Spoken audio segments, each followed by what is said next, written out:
L'événement sur 3 jours permettra de mettre la lumière sur les nombreuses missions de l'agence, entre autres la promotion de la gestion des déchets, la préservation de l'environnement, mettre en avant le potentiel économique du secteur, création de richesses et d'emplois, émergence d'une économie circulaire, développement durable bien sûr.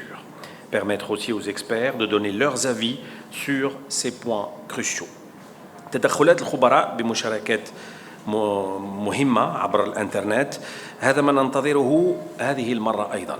3 أيام سيلقي فيها الضوء على مهام الوكالة من بين أمور أخرى: إدارة النفايات، المحافظة على البيئة، إبراز الإمكانات الاقتصادية للقطاع، خلق الثروة والعمل، ظهور اقتصاد دائري والتنمية المستدامة بالطبع. المعرض الافتراضي الصالون الافتراضي هو عبارة عن منصة يسجل عليها المشاركون لمتابعة التدخلات المختلفة وكذلك التفاعل مع الخبراء من خلال طرح مباشرة أسئلتهم. Le salon virtuel est une plateforme sur laquelle s'enregistrent les participants qui pourront ainsi suivre les différentes interventions, aussi interagir également avec les experts en posant directement leurs questions. Des professeurs de plusieurs universités, des responsables de centres de recherche, tout comme des start-up investis dans ce domaine de la gestion des déchets, y prennent part sur ces 3 jours. Bienvenue une nouvelle fois à toutes et à tous. Marhaban bikum. Un grand merci pour les sponsors de cette 2e édition. Écoutons les responsables de Société Algérienne Géomembrane, Green Sky et FAO. السيد مشري بلال مسير شركة الجيام جيوممبران المختصة في الأغشية البلاستيكية وهي صديقة البيئة. تأسست 2011 من طرف مجموعة مشري وشركائه. نشكر وزارة البيئة الممثلة بالوكالة الوطنية للنفايات التي أتيحت لنا هذه الفرصة للتعريف بمؤسستنا ومنتوجنا لدخول السوق الإفريقية والعالمية. ندعوكم لزيارة الصالون عبر الموقع avwe.1d.dz. Bonjour, je suis Hanifi Walid, directeur de l'entreprise Green Sky, entreprise algérienne spécialisée dans le domaine de la gestion des déchets depuis de cela 11 ans. Une entreprise qui fait à peu près plus d'une centaine de collaborateurs avec certifié ISO 9001 et sur le point d'être certifié ISO 14000 et 45000. L'Algérie, de cela 20 ans, a mis en place tout un arsenal juridique dans le domaine de la gestion environnementale et dans le domaine du développement durable, ce qui a permis l'émergence de tout un secteur économique dans le domaine de la gestion des déchets et la protection de l'environnement. Aujourd'hui, une entreprise comme la nôtre, qui maîtrise des processus dans divers domaines, tels que dans le domaine de la banalisation des déchets d'activité de soins, tels que la gestion des déchets pharmaceutiques à travers le traitement en co-incinération et en incinération, tels que l'incinération des déchets industriels et leur gestion à travers des plateformes industrielles complexes. Nous sommes sponsors du 2e salon virtuel de la gestion des déchets en partenariat avec l'Agence nationale des déchets. Et aujourd'hui, nous invitons tous les partenaires potentiels étrangers à venir visiter le salon et à venir connaître quelle est l'étendue du savoir-faire des entreprises algériennes dans notre domaine. Nous vous invitons à visiter notre stand au niveau de la plateforme et bienvenue. C'est FWO. Future World Oil, شركة زيوت عالم المستقبل. Elle est basée dans la zone industrielle de Led Moussa, Boumerdès, représentée par l'aspect de son directeur général, M. Ahmed El Jarouf. La structure est dirigée par M. El Walid El Jarouf. Nous sommes spécialisés dans la collecte des huiles usagées depuis 1998. On possède des autorisations du ministère de l'Environnement. L'entreprise a des techniques très élevées et très modernes, des grands silos avec une bonne capacité de stockage. Notre première priorité, c'est les déchets. Et parce que l'AND ne partage cette priorité, on était présent dans le premier salon virtuel et on a l'honneur d'être présent dans le 2e salon virtuel comme partenaire. Vous êtes aussi invité à consulter le site avwe.1d.dz et merci. Voilà, déclaration des 3 sponsors. Il y en a d'autres également. Ils s'affichent sur l'écran que vous pouvez découvrir. Société Algérienne Géomembrane, Green Sky et FWO qu'on vient d'écouter, mais aussi entre terre et ciel, ETC. Et nous allons tout de suite découvrir l'ensemble de ces sponsors. Également côté congolais, Fonac, Clean City ou MB Recyclage. Nous avons également les partenaires Média Mobilis, Emploitique Algérie, Injazet, Page Jaune Algérie, Algérie Télécom également le partenaire technologique qui nous assure aujourd'hui une connexion Internet adéquate. Partenaire également institutionnel, CECIAF et CACI, Chambre algérienne de commerce et d'industrie. Voilà donc les partenaires et sponsors de cette deuxième édition du Salon algérien virtuel sur les déchets AVWE. Très bien. L'Agence nationale des déchets est très heureuse de vous recevoir au niveau de son siège pour cette deuxième édition. Marhaba bikoum.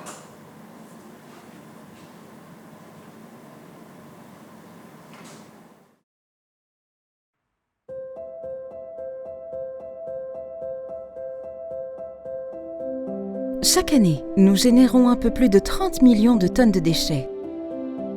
Un chiffre en accroissement continu. Avec une population de plus de 40 millions, la production de déchets ménagers dépasse les 13 millions de tonnes par année. Une quantité de déchets dont la gestion est un défi des plus importants à relever. La génération des déchets est principalement définie comme étant l'aboutissement du cycle économique d'un produit, tout en y incluant la phase d'extraction de la matière, son utilisation dans la production de biens et de services, la consommation des produits et leur fin de vie. En d'autres termes, la génération des déchets intervient aussi bien dans les étapes de production de biens sous forme de déchets de fabrication et dans les étapes de consommation intermédiaire et finale. Ceci va sans parler des autres types de déchets, dont certains constituent un danger directement après leur genèse, tels que les déchets de santé qui résultent des activités de soins. D'autre part, les opportunités de développement économique liées à la gestion des déchets sont importantes si ceux-ci sont utilisés comme ressources, par réemploi, recyclage ou valorisation. Cette volonté se matérialise aussi par l'affectation de ces missions à l'Agence nationale des déchets, l'AND, institution créée par le décret exécutif numéro 02-175 du 20 mai 2002 et placée sous la tutelle du ministère de l'Environnement. En 2000, l'Algérie s'était pleinement engagée dans le cadre de la préservation de l'environnement et de la ressource naturelle. Pour ce faire, notre ministère de l'Environnement avait mis en place tout un processus de mise à niveau, axé sur une politique d'éradication de la mise en décharge sauvage et de la mise en place de centres d'enfouissement technique. L'objectif était en fait d'améliorer le cadre de vie du citoyen et de professionnaliser le métier. Et c'est dans le but de soutenir tout ce processus que l'Agence nationale des déchets a été créée. Néanmoins, et à partir de 2019, l'Algérie oriente son économie vers un modèle circulaire, car nous sommes au fait de la rareté dans les années à venir de la matière première. Et l'Agence nationale des déchets est justement mandatée pour accompagner tout ce processus. Mais en fait, quel est le rôle de l'Agence nationale des déchets et comment elle fonctionne et quel est l'objectif recherché à travers sa création? Je vais vous laisser justement découvrir tous ces aspects à travers les différentes interventions de mes collègues dans le cadre de ce film institutionnel.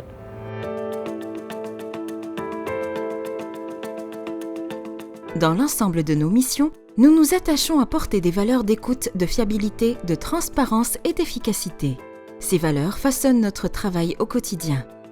Notre agence, c'est aussi une équipe de 250 personnes qui veille à l'accomplissement de ses missions statutaires, avec 55 ingénieurs et ingénieurs d'application composant auprès des autres auxiliaires une ossature globale de 156 cadres pluridisciplinaires.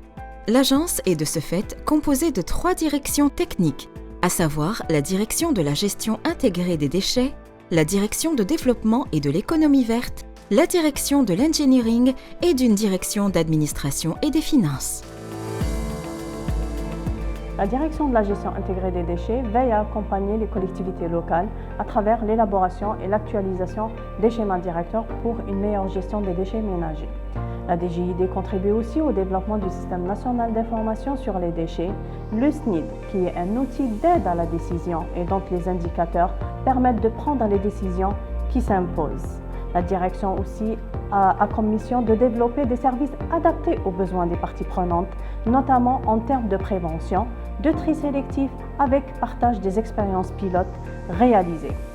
En effet, la DGID promouvoit des solutions pilotes et des projets de démonstration pour une gestion intégrée des déchets, à titre d'exemple, la récupération des déchets au niveau des écosystèmes marins.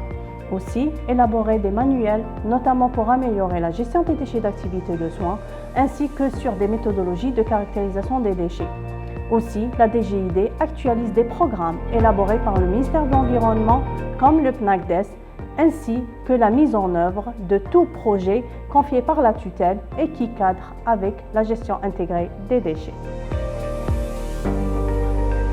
Pour sa part, la direction d'engineering a pour mission d'accompagner les collectivités locales représentées par les APC, les directions de l'environnement et les IPEX-IoT en réalisant des études techniques de conception pour la réalisation des installations de traitement des déchets, ainsi le suivi de ces travaux de réalisation. Nous fournissons aussi un accompagnement technique en matière d'exploitation à travers l'élaboration des audits techniques, l'accompagnement technique, sans oublier la formation et l'encadrement des cadres pour les IPEX-IoT. D'autre part, notre département de cartographie accompagne les autres départements de l'agence dans la conception et l'élaboration de tout type de cartes. Exemple, les cartes des décharges sauvages, les cartes et les fiches techniques pour les CIOT, la sectorisation pour les schémas directeurs. Nous nous occupons aussi, à travers notre département de suivi et de réhabilitation des décharges sauvages, du recensement et de la géolocalisation de ces décharges et les points noirs à travers le territoire national avec l'identification de leur impact sur l'environnement afin de permettre aux décideurs de programmer des campagnes de fermeture et d'éradication de ces décharges.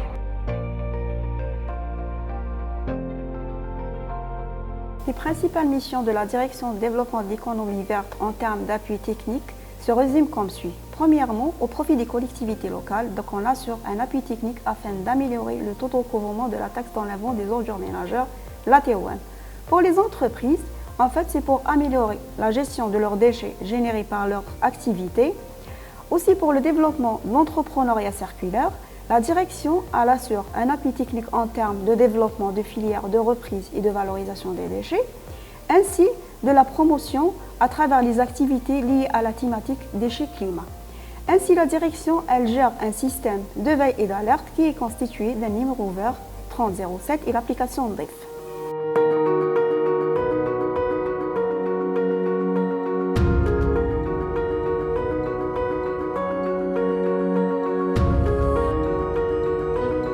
Nous avons aussi été mandatés par le ministère de l'Environnement pour développer et administrer une bourse des déchets industriels, une plateforme électronique permettant de mettre en relation l'offre et la demande des déchets susceptibles d'être valorisés, réutilisation, recyclage de la matière ou valorisation énergétique. Notre agence joue aussi un rôle primordial dans la vulgarisation et la sensibilisation du grand public à travers ses campagnes de proximité ou ses productions médiatiques. Elle développe différents supports de sensibilisation visant à accroître les connaissances des citoyens en matière de gestion et de valorisation des déchets, en matière d'éco-gestes, de quartiers propres.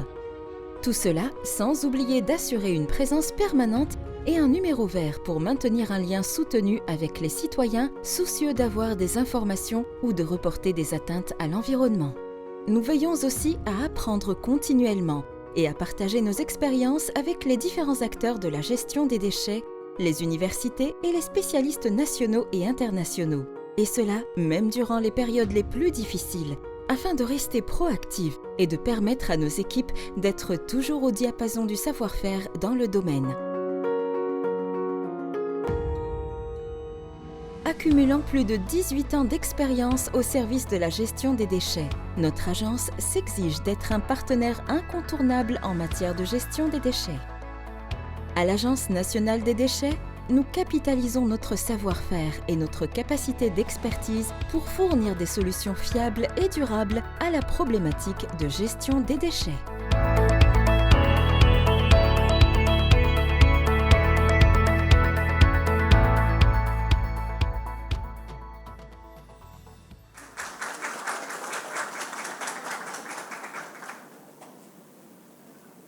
Et je vous demande d'accueillir, s'il vous plaît, le directeur général de l'AND, M. Karim Ouaman.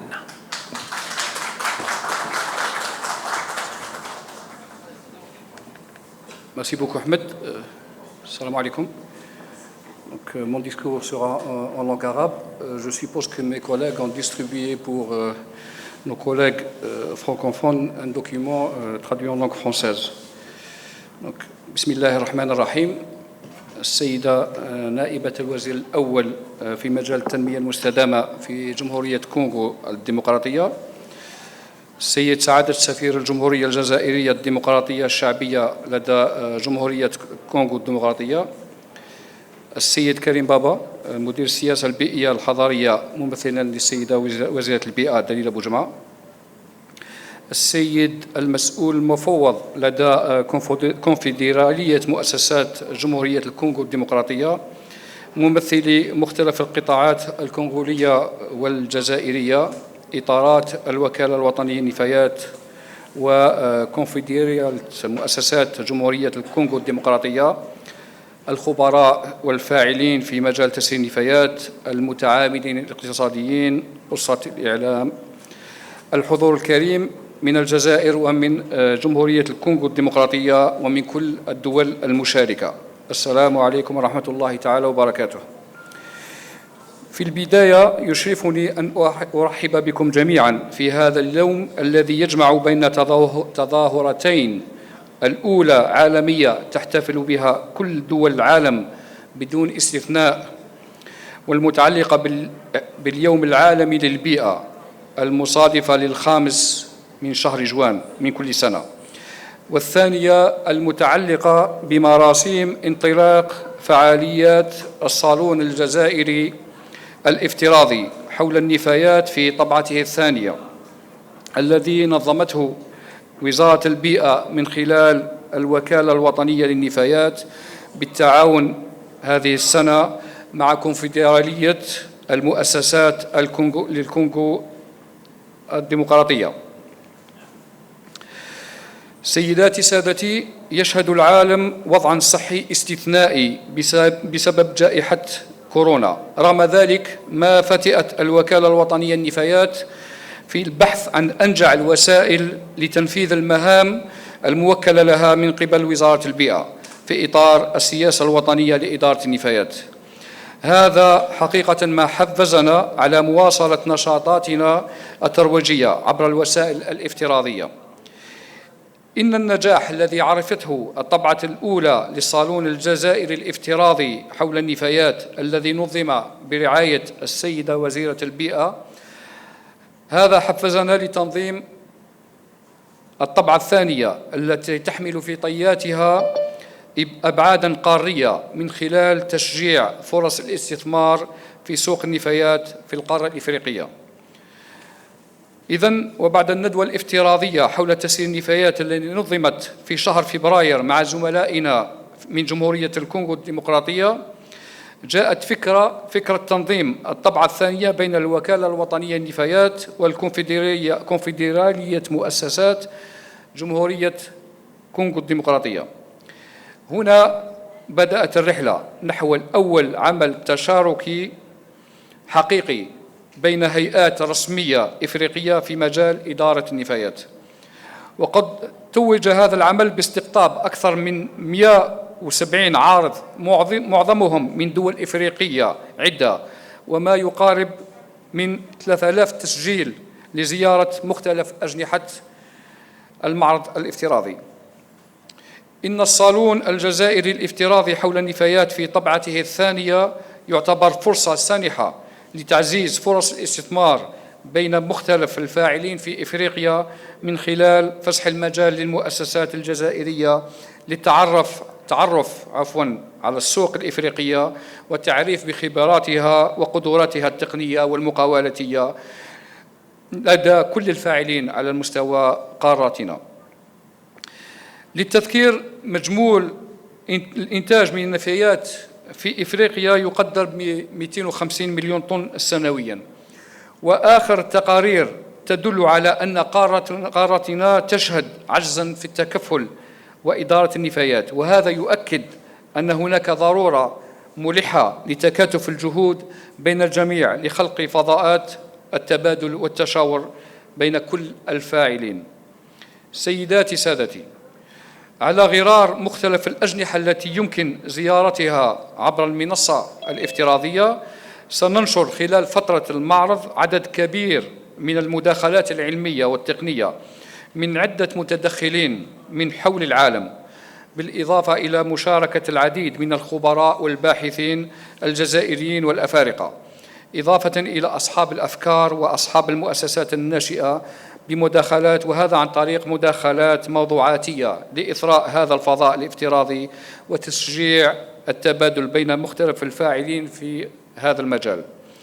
في الأخير، لا يسعني إلا أن أشكر كل من ساهم في تنظيم هذا الصالون في طبعته الثانية، وأخص بالذكر شركائنا بجمهورية الكونغو الديمقراطية الذين لم يبخلوا علينا بجهودهم وخبراتهم في المشاركة في تنظيم هذه التظاهرة. كل الشكر والتقدير والعرفان لعمال وإطارات الوكالة الوطنية للنفايات الذين لم يبخلوا أي جهد لإنجاح هذه التظاهرة الفريدة من نوعها. وأختتم كلمتي بتقديم كل الشكر إلى السيدة وزيرة البيئة دليل أبو جمعة على رعايتها الخاصة للمعرض الافتراضي. وأخيراً، لا يسعني إلا أن أتمنى النجاح لهذه الطبعة التي ستساهم لا محال في فتح آفاق جديدة في إطار تبادل الخبرات والاستثمار المشترك بين الدول الإفريقية في مجال إدارة النفايات. شكرا على حضوركم ودعمكم لنشاطات الوكالة الوطنية للنفايات، والسلام عليكم ورحمة الله تعالى وبركاته. شكرا سيد ومان. La parole est à présent au représentant de Madame le vice-premier ministre de l'Environnement et du Développement durable de la République démocratique du Congo, qui est en remote donc avec nous et que nous allons tout de suite écouter. Monsieur le représentant, c'est à vous. Bonjour et merci d'être avec nous. Je tiens à féliciter l'organisateur pour cette cérémonie pour des déchets. Au nom de son Excellence,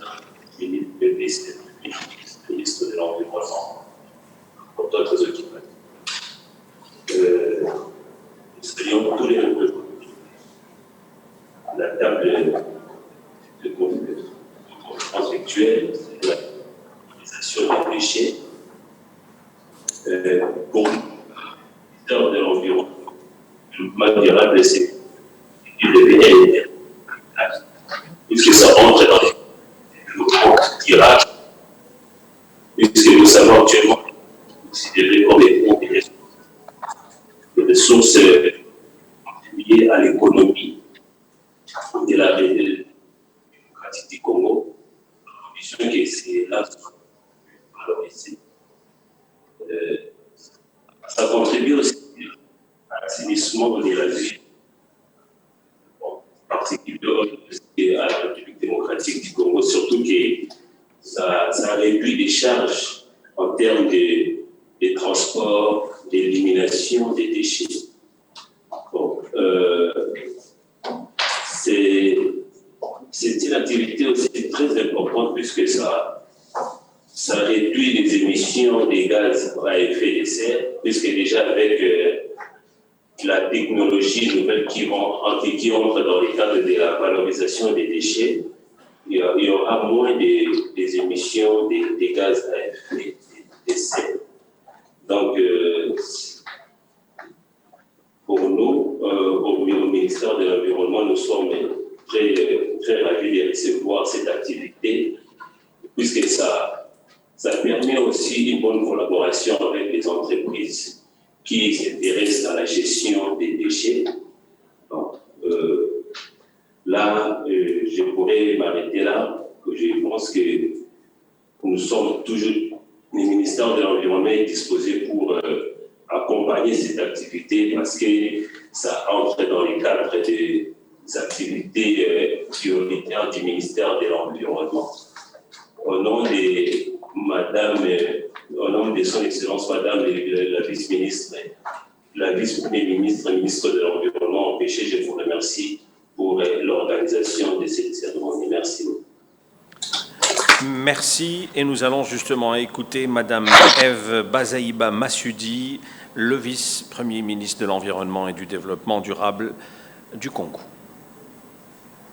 Mesdames et messieurs, à vos titres et qualités respectifs, je salue l'initiative de ces assises et félicite les organisateurs d'avoir associé le gouvernement à ces échanges sur la gestion des déchets plastiques en République démocratique du Congo. Il sied de reconnaître qu'aujourd'hui, la problématique des déchets plastiques constitue une des préoccupations mondiales suite aux méfaits que ce type de déchets ne cesse de causer à la nature.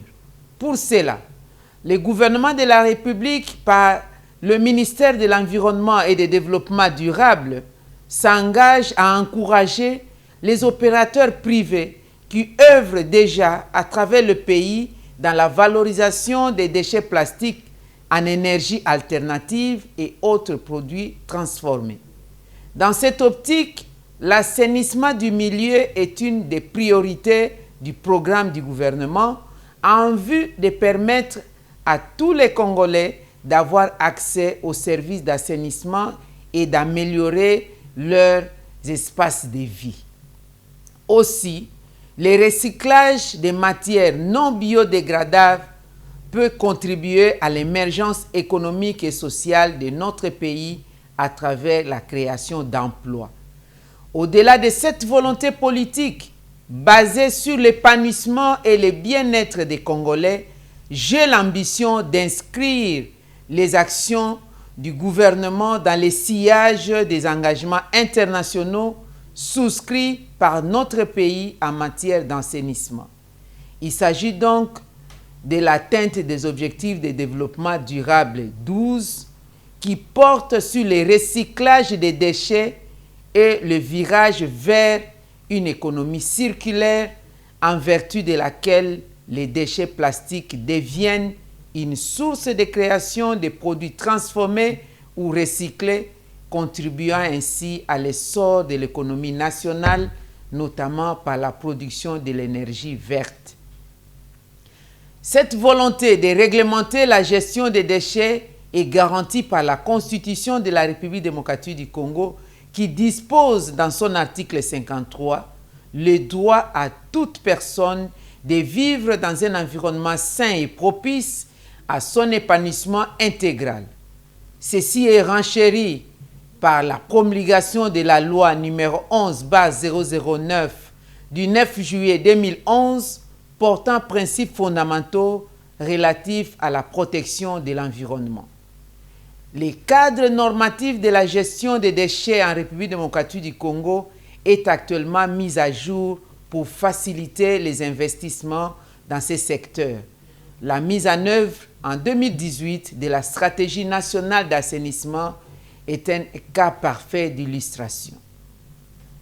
De ce fait, je sollicite l'implication de tous les acteurs pour qu'ensemble nous mettions en œuvre les actions et les politiques prévues dans le secteur de la gestion des déchets plastiques. Certes, le défi est énorme, mais je vous invite à faire davantage preuve de courage et de collaboration en développant une synergie d'action dans le cadre des partenariats publics-privés qui permettront d'obtenir les résultats escomptés avec des indicateurs objectivement vérifiables dans le temps. Mesdames et messieurs, distingués invités, avant de finir mon propos, je voudrais vous rassurer de l'engagement du gouvernement à véritablement assainir le climat des affaires et j'invite tous les opérateurs économiques à se joindre au gouvernement de la République pour mettre en œuvre une économie circulaire des déchets plastiques. C'est dans ces conditions que notre pays amorcera en toute responsabilité son entrée dans la décennie mondiale de la restauration des écosystèmes pour un développement durable. Que vive la République démocratique du Congo, que vive la Fédération des entreprises congolaises. Je vous remercie. Merci à Madame le vice-premier Moi, ministre de quoi que l'Environnement mon et du Développement durable de la République démocratique du Congo. Et sans plus tarder, nous donnons la parole à Monsieur Karim Baba, le représentant de Madame la ministre de l'Environnement.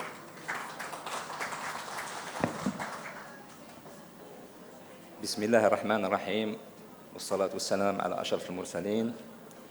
السيدة نائبة الوزير الأول في مجال التنمية المستدامة من جمهورية الكونغو الديمقراطية، ممثلي مختلف القطاعات الكونغولية والجزائرية، الخبراء والفاعلين في مجال تسيير النفايات، المتعاملين الاقتصاديين، أسرة الإعلام، الحضور الكرام، السلام عليكم ورحمة الله تعالى وبركاته.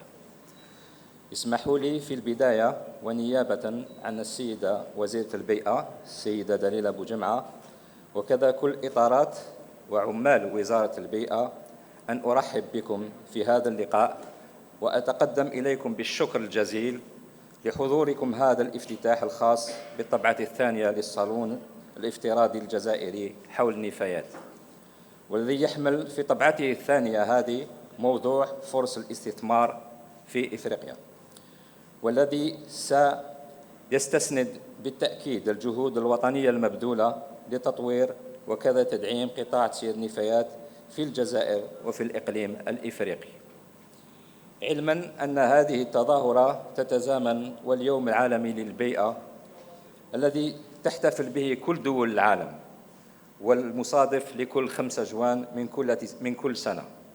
هذا اليوم الذي يعتبر نقطة تحول في تطوير السياسات البيئية الدولية المنتهجة. أيتها السيدات أيها السادة، الجزائر باعتبارها من بين الدول السباقة لإبرام مختلف الاتفاقيات الدولية في مجال الحفاظ على البيئة وضعت خلال وزارة البيئة في سنة 2000 استراتيجية وطنية في المجال البيئي بصفة عامة وتسيير النفايات الخاصة، والتي انبثق عنها جملة من المخططات والسياسات إضافة إلى أدوات لتنفيذ هذه الاستراتيجية. من بين هذه الأدوات إنشاء الوكالة الوطنية للنفايات التي تشرف على تقديم الدعم والمساندة التقنية لجميع الفاعلين في مجال تسيير النفايات وتجسيد مختلف برامج العمل في مجال تسيير وتثمين النفايات والترويج لهذا المجال. إن الجزائر اليوم قد قطعت شوطاً كبيراً في مجال تسيير النفايات من خلال القضاء على إشكالية مفارغ العشوائية، وعملية جمع نفاياتها هي اليوم تدخل في مرحلة ثانية أكثر نوعية والمتعلقة بتثمين النفايات لما ينجر عنه في هذا المجال من مداخيل إضافية على الاقتصاد الوطني يساعدنا على التخلص من التبعية الاقتصادية للمحروقات وخلق لمناصب شغل جديدة خاصة لفئة الشباب. أيتها السيدات أيها السادة الكرام، إن اجتماعنا هذا اليوم عبر هذه المنصة الافتراضية يأتي في وقت نواجه فيه تحديان جسام على مختلف المستويات الاقتصادية والاجتماعية والبيئية والصحية، ويتعين علينا التصدي لها والتغلب عليها من خلال تعزيز العمل المشترك بين مختلف الهيئات الإفريقية ودفع الاستثمار جنوب من خلال هذه الطبعة الثانية للصالون الافتراضي حول تسيير النفايات، والذي يعتبر فضاء لخلق تجانس بالإضافة إلى تبادل المعارف بين مختلف الفاعلين في هذا المجال، والذي سيسمح بتبادل الخبرات والتجارب بين مختلف الفاعلين في الميدان بين مختلف دول العالم وخاصة قارتنا الإفريقية. وفي الأخير نأمل أن تشكل هذه التظاهرة للصالون الجزائري الافتراضي في طبعته الثانية هذه انطلاقة حقيقية لتشجيع الاستثمار في سوق النفايات وخلق الثروة خاصة في قاراتنا.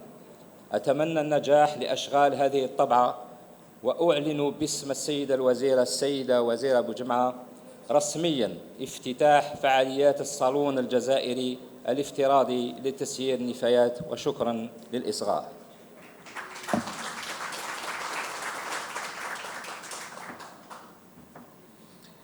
Merci, Monsieur Karim Baba. Nous allons écouter à présent le secrétaire général de la Fédération des entreprises du Congo, qui est en live également avec nous par visioconférence, Monsieur John Nkono. Merci beaucoup pour la parole que vous nous donnez. Je remercie tous les intervenants qui sont passés avant nous. Le mot de la fin sera lu présenté par l'administrateur délégué qui n'est pas sur place ici, mais qui passera en mode comme Madame la ministre. Ce que nous avons à dire maintenant, c'est remercier tous ceux qui nous ont soutenus pour la réussite de ce deuxième salon de la gestion des déchets. Nous remercions Son Excellence, Monsieur l'Ambassadeur, pour ce soutien. Il est venu nous soutenir pour cette activité. Encore grand merci. Nous remercions tous les participants, la ville, nos sponsors, ETEC, la ville de Kinshasa avec l'agence qui nous contribue à l'assainissement de déchets dans la ville de Kinshasa et d'autres partenaires qui nous ont soutenus. Et nous vous remercions, vous les participants qui êtes là. Nous espérons que l'objectif pour lequel la PEC a tenu à participer à cette deuxième édition de ce salon sera atteint parce que nous devons vous le dire, le déchet est devenu une matière première au même titre que le coltan, le diamant, le cuivre, le cobalt et pourquoi pas. Il suffit d'investir et au-delà de ces autres matières premières, le déchet contribue à l'assainissement de notre environnement. Le seul bien commun que nous avons, la préservation de l'écosystème dans son ensemble. Nous espérons vraiment que nous aurons des investisseurs. Les quelques tentatives qui sont déjà en cours, nous encourageons pour que ça puisse aller d'avant. Nous avons suivi Madame la vice-première ministre qui a proposé un partenariat public-privé. Nous espérons que ça ne va pas se limiter au simple mot, mais que cela sera une réalité sur le terrain. Et nous encourageons la partie congolaise, vous qui êtes ici présents dans la salle, à profiter de l'expérience algérienne. Nous avons déjà suivi une première vidéo qui a parlé de comment le déchet est géré en Algérie. Il y en a d'autres qui vont venir visiter les différents stands qui sont proposés. Nous avons vraiment beaucoup à gagner du côté algérien. C'est pour cela que nous avons tenu à ce partenariat. Nous vous remercions pour tout ce que vous avez fait et nous passons la parole à l'administrateur délégué pour le mot du secteur privé. Merci. Très bien, merci beaucoup. Nous allons bien sûr vous retrouver dans un petit instant. Applaudissements pour Monsieur le représentant. S'il vous plaît, nous allons vous retrouver dans la table ronde dans un petit moment. Et nous écoutons tout de suite Monsieur Kimona Bonongé, qui est administrateur délégué de la Fédération des entreprises du Congo.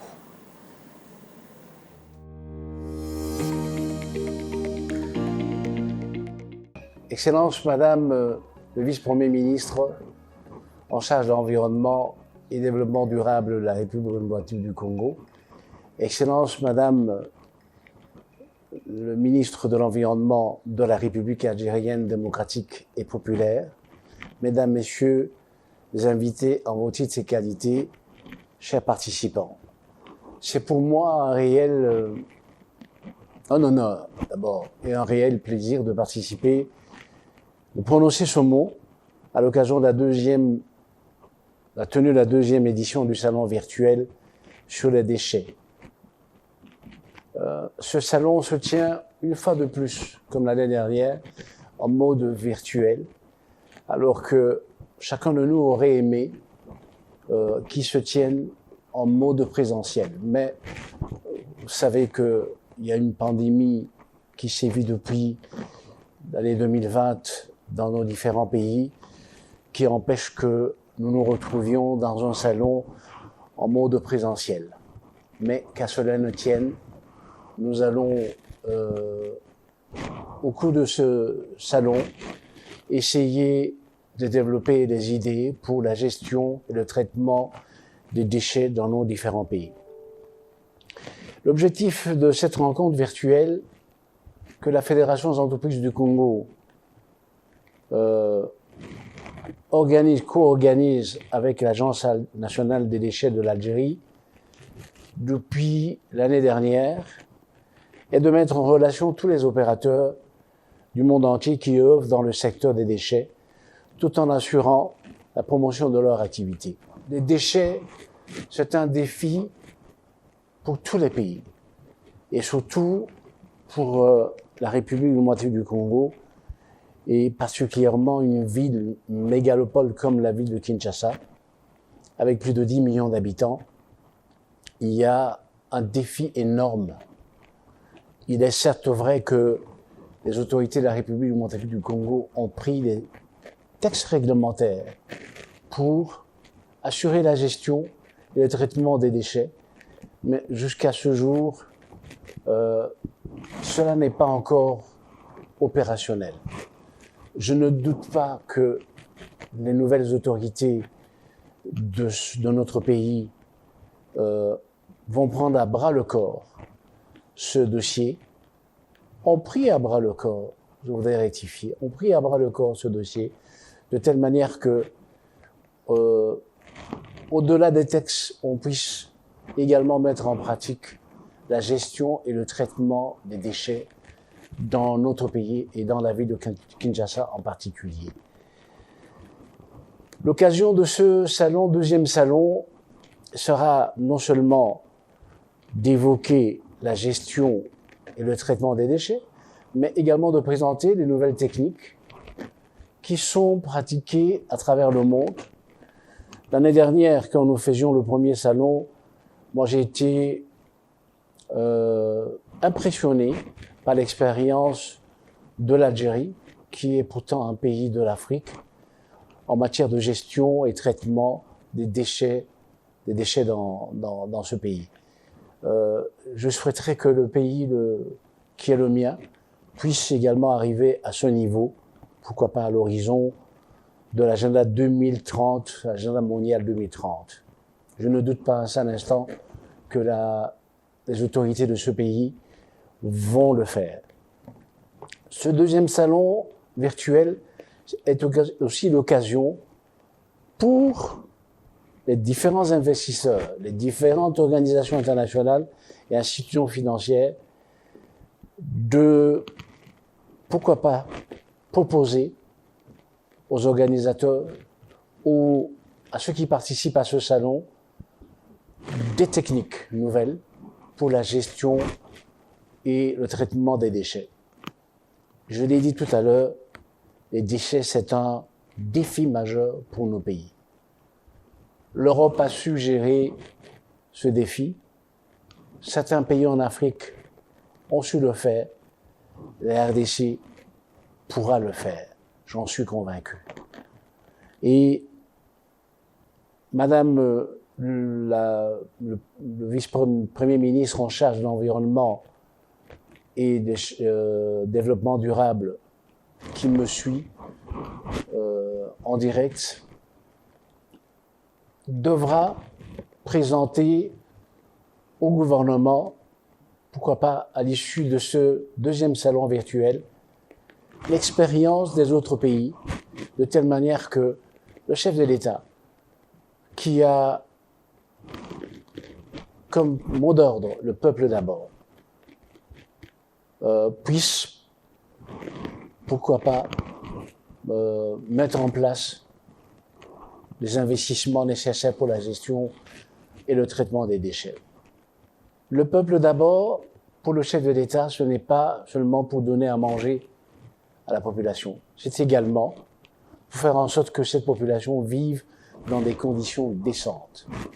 Et vous le savez, ceux qui connaissent la ville de Kinshasa et même la République démocratique du Congo savent que c'est un véritable défi dans notre pays, dans notre ville de Kinshasa, de gérer les déchets. Mais nous allons y arriver, je suis convaincu. Je ne voudrais pas être trop long. Je voudrais pour terminer remercier une fois de plus tous les participants exposants et visiteurs à ce deuxième salon virtuel, n'est-ce pas? Et je leur souhaite de passer des meilleurs moments durant les 3 jours.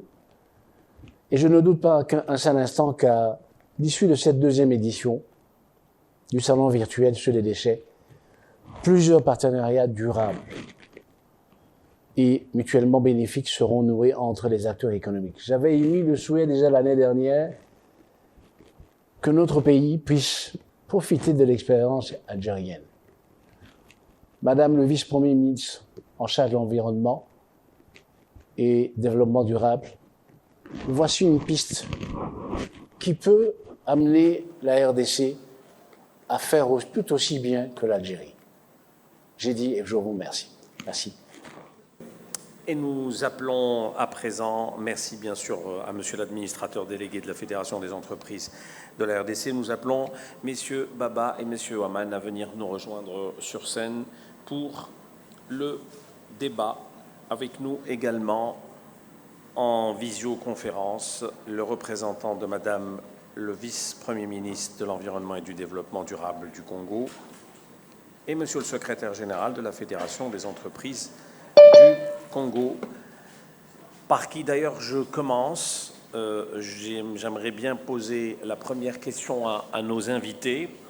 On vient d'écouter à l'instant l'administrateur délégué de la Fédération des entreprises du Congo témoigner de votre première participation l'année dernière déjà au premier salon virtuel et la découverte de potentielles entreprises dans ce domaine qui vous intéresserait. Donc la question est la suivante, messieurs. C'est une expérience en effet enrichissante aujourd'hui.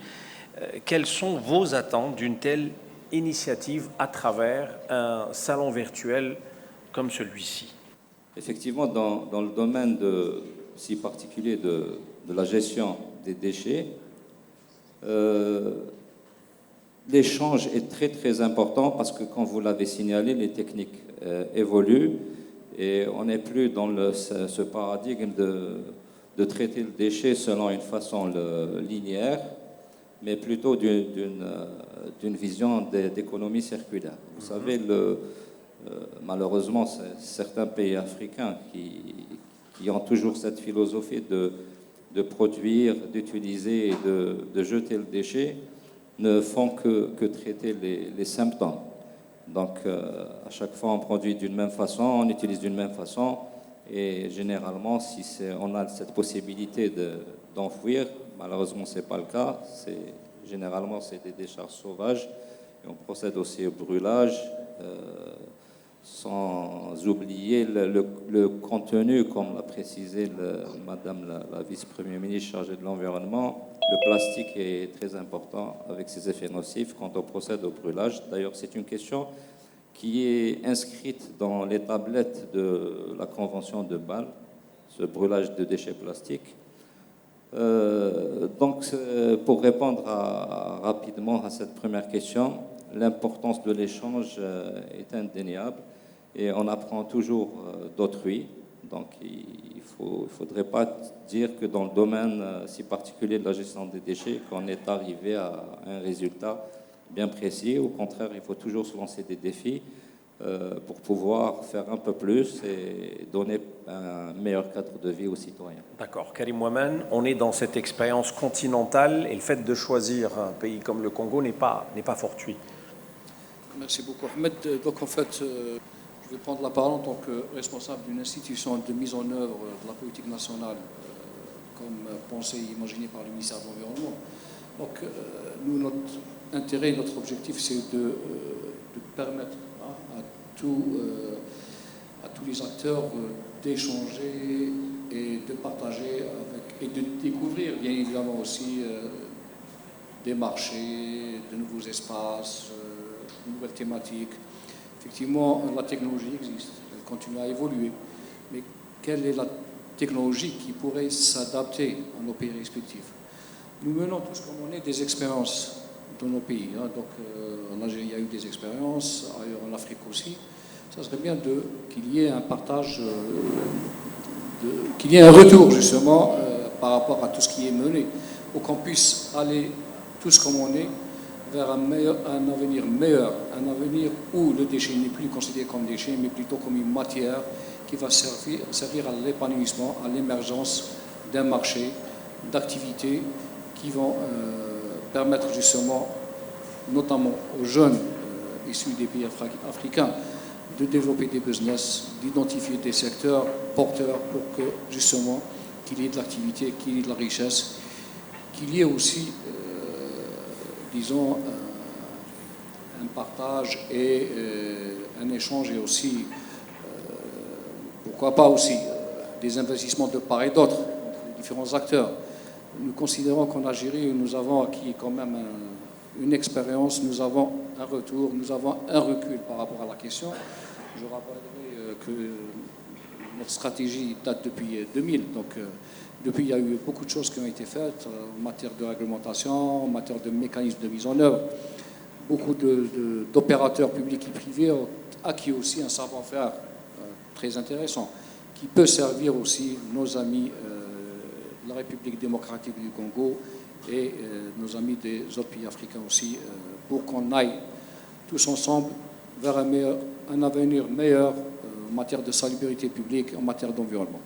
D'accord. Et la question, justement, elle est à présent posée à nos amis du Congo qui sont avec nous en direct, en remote ce matin. Quelles sont vos attentes aujourd'hui à travers un salon de ce type, à travers une initiative de ce genre? Quelles sont les expériences qui vous intéresseraient éventuellement le plus à travers ces 3 jours de salon? Concernant les attentes, premièrement, nous allons dire que c'est un rapport avec le renforcement des collaborations entre les pays africains dans le domaine des déchets, puisque déjà ce que nous avons vu avec l'Algérie, les pays très avancés dans le domaine de la gestion des déchets solides, mais en RDC, la gestion des déchets devient encore un défi, puisque actuellement il y a un problème. Nous connaissons surtout les problèmes d'élimination, la collecte des déchets, mais déjà avec l'expérience algérienne, ça peut nous servir des pistes et des solutions pour améliorer les secteurs de la gestion des déchets. Donc l'attente, c'est de renforcer cette collaboration, surtout en matière de la gestion des déchets. Il y a encore une autre attente, c'est que nous voulons, ce sera un partage d'expériences, cet échange d'expériences entre les deux pays, surtout en rapport avec les différentes technologies qui sont utilisées en Algérie, les technologies, puisqu'actuellement, nous savons que pour bien gérer les déchets, il faut qu'il y ait un bon accompagnement technologique. Ce qui est reconnu que dans notre pays, on n'a pas des technologies appropriées qui peuvent nous aider surtout à l'élimination des déchets. Et aussi en termes organisationnels, comment doit se faire la gestion des déchets. Là, nous parlons plus des étapes de l'organisation des services de collecte, des services de transport, ainsi que l'élimination des déchets dans les centres d'enfouissement technique. Il y a aussi ce que nous attendons de ces salons, c'est le partage d'expériences en rapport avec les partenariats publics-privés. Puisque c'est vrai, il y a d'autres opérateurs privés qui s'intéressent à la gestion des déchets, mais il faut que nous puissions trouver un bon cadre de collaboration entre l'État et les privés pour que nous puissions évoluer ensemble dans la gestion des déchets. Comment ils doivent intervenir, quel sera l'apport de l'État pour que nous puissions évoluer ensemble dans le cadre de la gestion des déchets. Il y a aussi des aspects réglementaires. Dans notre pays, c'est vrai, il y a des textes qui existent déjà, mais ce ne sont pas les textes bien étoffés, surtout en rapport avec la gestion des déchets. Il faut que nous puissions avoir des textes spécifiques concernant la gestion des déchets, puisque actuellement nous avons des textes de manière générale qui parlent de l'assainissement de manière globale, mais il faut qu'il y ait des textes spécifiques en rapport avec la gestion des déchets et voire même les normes de la gestion des déchets pour que nous puissions améliorer effectivement la gestion des déchets en République démocratique du Congo. En fait, d'une manière globale, si j'expliquais, ce sont en fait nos attentes par rapport à ces salons. Et là, je pourrais passer la parole à d'autres intervenants des pays cités que ajouter quelque chose.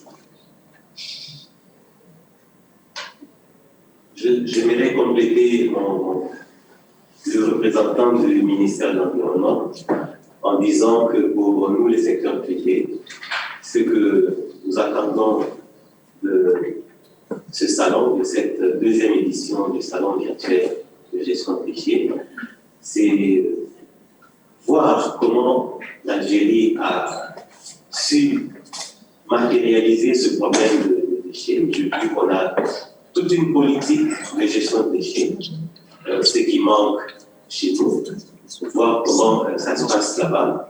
Je ne veux pas dire qu'on va faire des copier-coller, nous avons des réalités différentes, mais profiter de cette expérience-là pour mettre en place ici, en RDC, une politique de gestion de déchets avec des instruments qui vont avec notamment une agence comme vous avez une agence nationale de gestion de déchets. C'est des choses qui vont permettre au secteur privé de savoir que si je viens, je vais trouver un cadre. Non pas seulement le cadre normatif et réglementaire, c'est-à-dire les lois qui existent, mais aussi des instruments sur lesquels je me repose pour que mon investissement connaisse un retour qui me permette d'aller de l'avant. Nous l'avons dit, c'est un business. On fait des affaires avec. Sinon, en Algérie, on se serait déjà cassé le temps, je veux dire, on serait retourné à la case départ. Mais comme ça évolue, c'est que ça permet aux investisseurs de gagner de l'argent. Et c'est ça notre souci pour le secteur privé, c'est gagner de l'argent, mais aussi, comme nous l'avons dit, préserver l'environnement. C'est ce que nous pouvons compléter, mais nous avons dans la salle peut-être des gens qui ont un mot à ajouter, qui se sentent libres de demander la parole. J'espère que nous sommes dans le délai. Monsieur l'ambassadeur, vous voudrez ajouter quelque chose? Merci beaucoup. Je voudrais seulement dire un mot de remerciement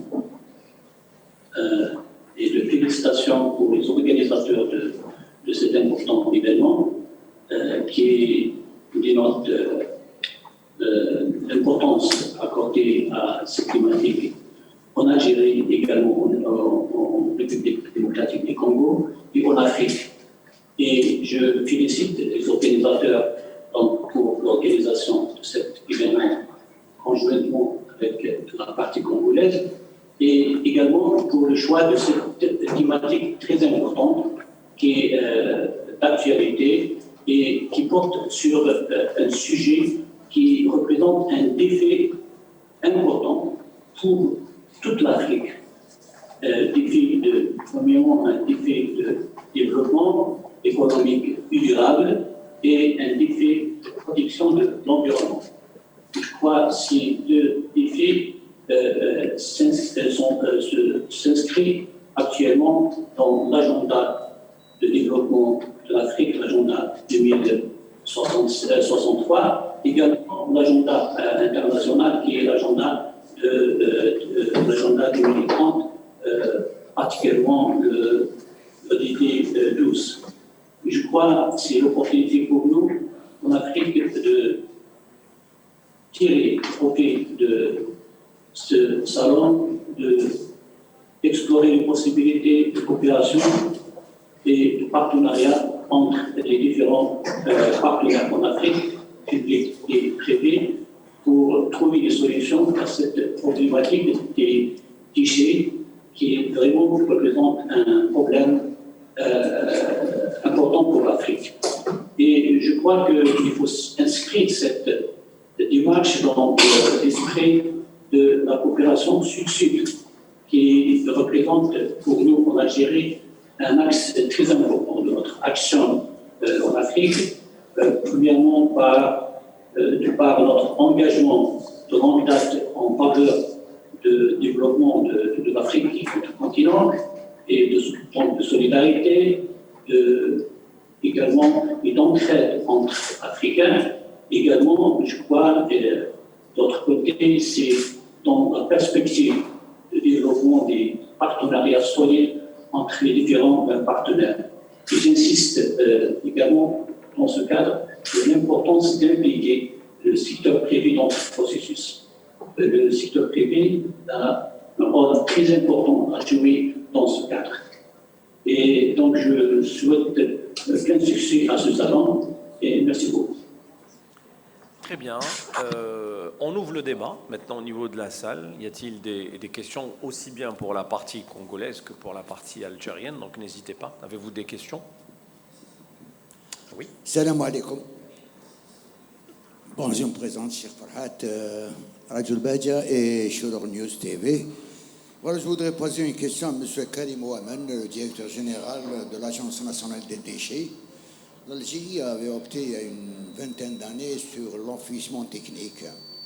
Où en est la situation? Est-ce que c'est une très bonne solution, mieux que l'incinération? Et aussi, l'Algérie connaît depuis une dizaine d'années de nouveaux déchets. Les nouveaux déchets, c'est les composantes électroniques, soit les téléphones portables, les PC et tout. Et c'est des déchets qui sont pratiquement assez dangereux pour la santé publique et l'environnement. Qu'est-ce que vous envisagez pour ces nouveaux déchets? Et je souhaite que des séances comme ça, de sensibilisation et de communication avec certains pays africains continuent parce que ça permettra de se connaître, parce que l'Afrique subit quand même le revers des déchets des Occidentaux en Afrique. Merci. Bonjour, Nabila Hachi, je suis journaliste de l'APS. Est-ce que l'Algérie possède les capacités nécessaires pour être vraiment le leader de l'économie circulaire en Afrique? Ça me fait rire parce que c'est une question directe. Hein. Ma question au directeur de l'agence, c'est par rapport à la stratégie.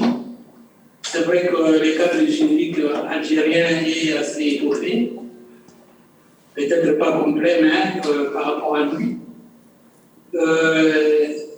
Quelles sont les stratégies qui ont été mises en place au niveau de l'Algérie pour faire asseoir, par exemple, les tri, je ne sais pas si c'est vraiment ainsi, qui permettrait qu'en amont, on ait la possibilité de gérer le recyclage en ayant des gisements assez clairs de déchets à valoriser qui peuvent permettre aux investisseurs de pouvoir entrer dans le secteur.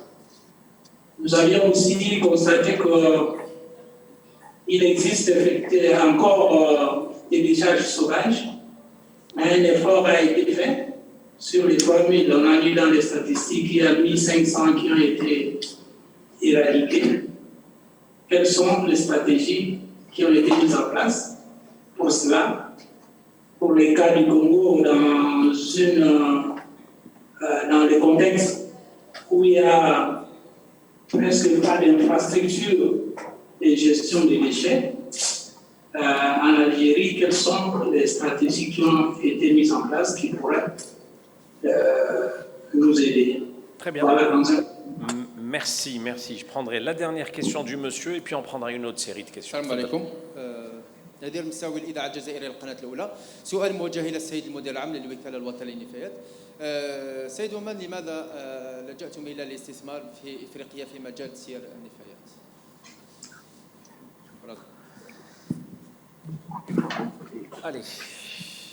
Allez, on commencera d'abord par les CET et les solutions de limitation des déchets des composants électroniques. La question de Cheikh Farhat. Donc c'est là qu'on va se compléter, moi, M. Baba.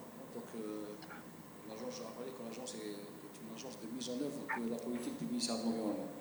En fait, le concept même de centre d'enrichissement technique n'était qu'un concept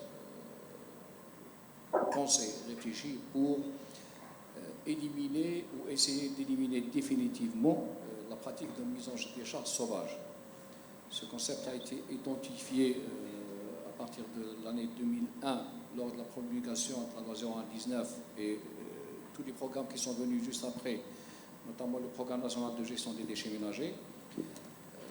Cette démarche se voulait comme une démarche qui s'inscrivait entre guillemets dans un aspect quantitatif parce qu'il y avait une urgence. Il fallait éradiquer les décharges brutes qui causaient d'énormes préjudices à l'environnement et à la santé humaine. Du coup, il y avait une orientation pour professionnaliser tout le système. Il fallait commencer par le commencement, c'est-à-dire organiser et planifier la collecte et mettre en place des centres d'enfouissement technique pour éradiquer la pratique de mise en décharge sauvage. Ça, c'était en première phase.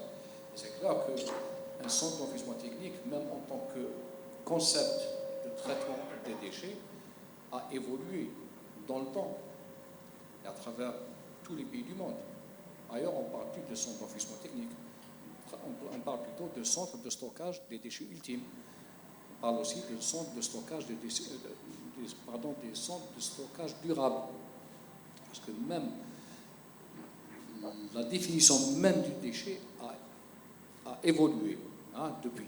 Donc le déchet est vu plutôt comme une ressource que d'un déchet qu'il va falloir se débarrasser au plus tôt et à moindre coût. Donc, en fait, le concept de centre d'enfouissement technique est en train d'évoluer par rapport à la définition même du déchet. Mais moi, je pense qu'il va falloir s'arrêter un peu de se focaliser sur le concept de centre d'enfouissement technique. À chaque fois qu'on parle de gestion du déchet, qu'on parle du déchet, on va droit vers les centres d'enfouissement technique. Les centres d'enfouissement technique ne sont qu'un maillon de bout de chaîne, en bout de chaîne de toute une chaîne de gestion. Si on veut que ces centres d'enfouissement technique fonctionnent convenablement et répondent aux attentes par rapport à leur installation dans le cadre de tout un schéma de gestion, il va falloir travailler en amont du centre d'enfouissement technique. D'où la nouvelle perception du déchet, qui est plutôt déchet matière. Parce que forcément, M. Baba va aborder ce sujet. Donc, même la qualité du déchet a évolué. On parle plutôt de matière qui est contenue dans le déchet. Parce qu'en fait, avant que ça devienne du déchet, c'était de la matière première. Et après consommation, ça devient un mélange de matières premières. Donc, tout là, c'est comment faire de ce mélange de matières premières des flux de matières premières différenciées orientés vers des schémas de gestion spécifiques. Et là, je rebondis sur la question des déchets d'équipements électriques et électroniques. C'est des déchets qui sont placés dans la nomenclature des déchets comme des déchets dangereux. Ils sont composés de beaucoup de flux de matières premières. Toute la technique, c'est comment séparer ces différents flux